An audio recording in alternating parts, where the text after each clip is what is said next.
listening to the Art of Homeschooling podcast, where we help parents cultivate creativity and connection at home.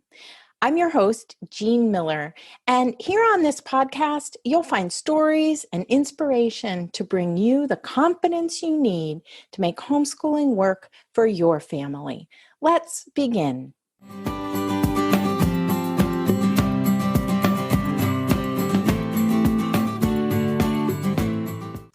Do you ever feel like you might be missing out on something as a homeschooler?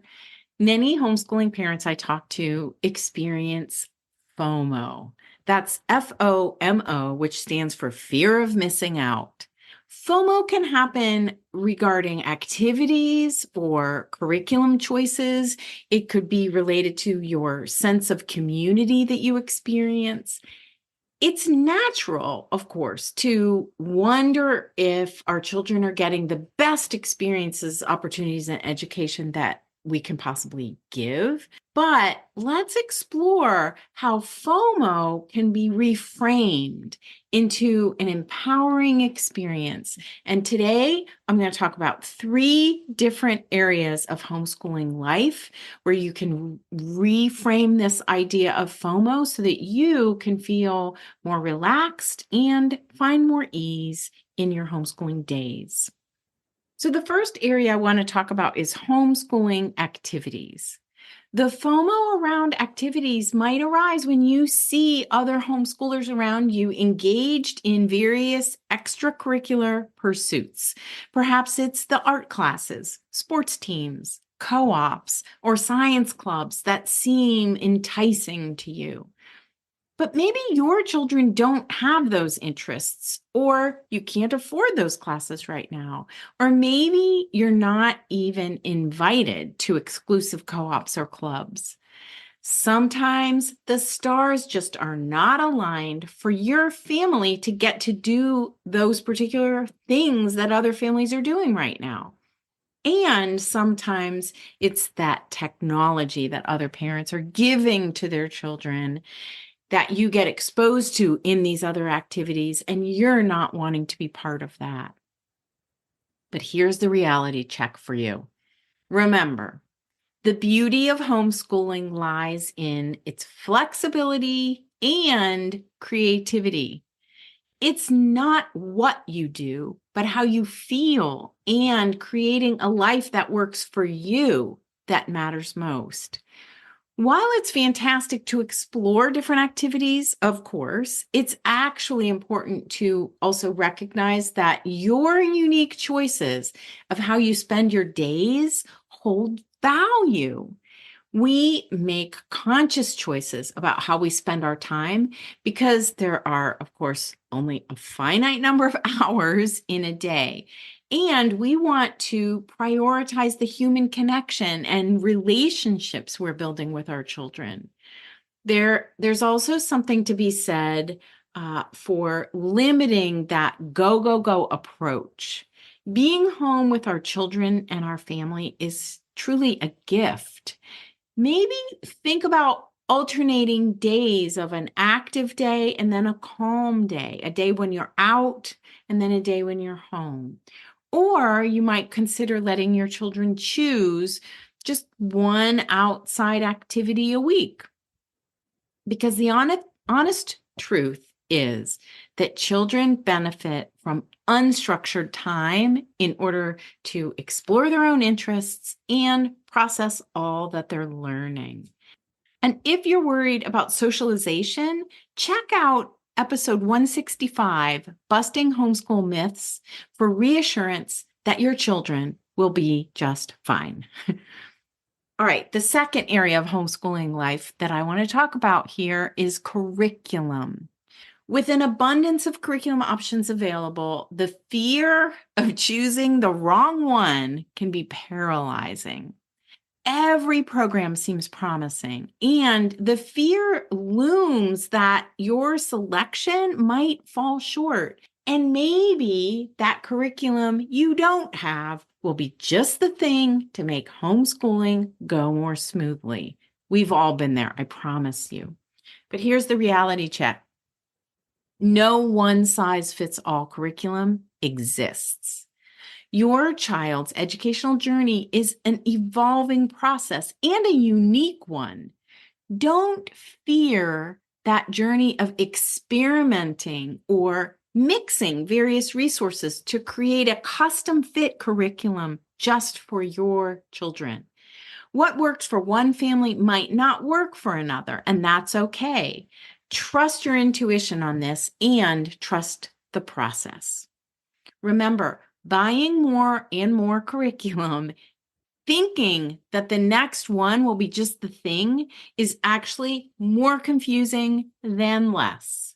No matter what curriculum you use, and really most homeschoolers actually use a combination of curriculum and resources, but no matter what curriculum you use, you still need to do some planning. Make it your own, customize and tailor it to meet your child or children right where they are.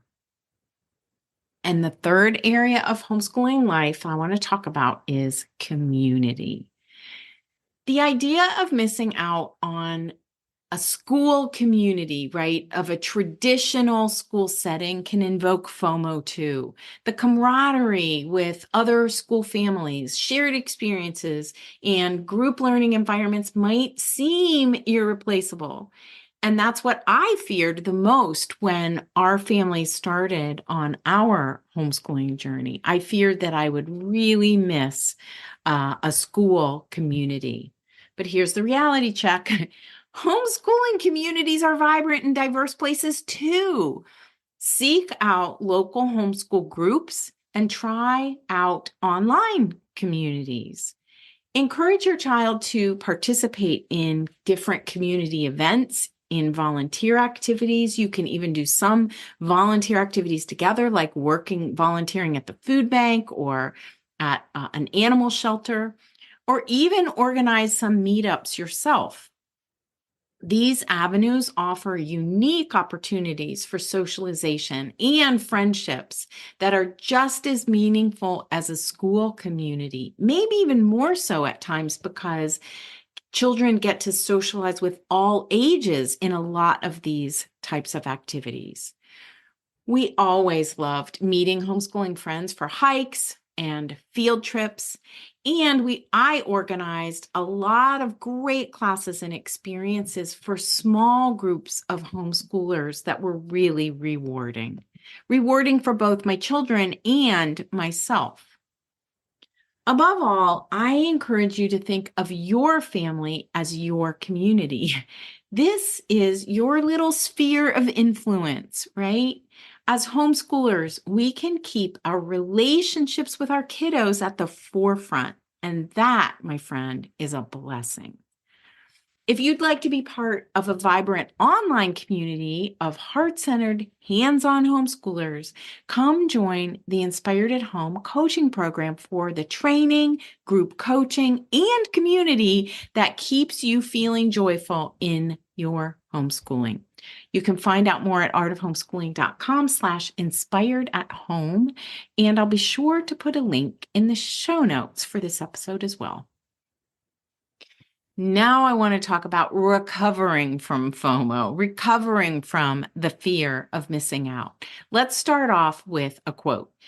Kim John Payne, author of Simplicity Parenting, rightfully said, quote, "One of the greatest gifts we can give ourselves is the ability to say no. By setting boundaries and prioritizing our own needs, we can create a more balanced and fulfilling life," end quote. Here's how you can overcome FOMO. I have 4 tips for you. The first is define your priorities and your values. Take a step back for a moment and reflect on your family's values and goals.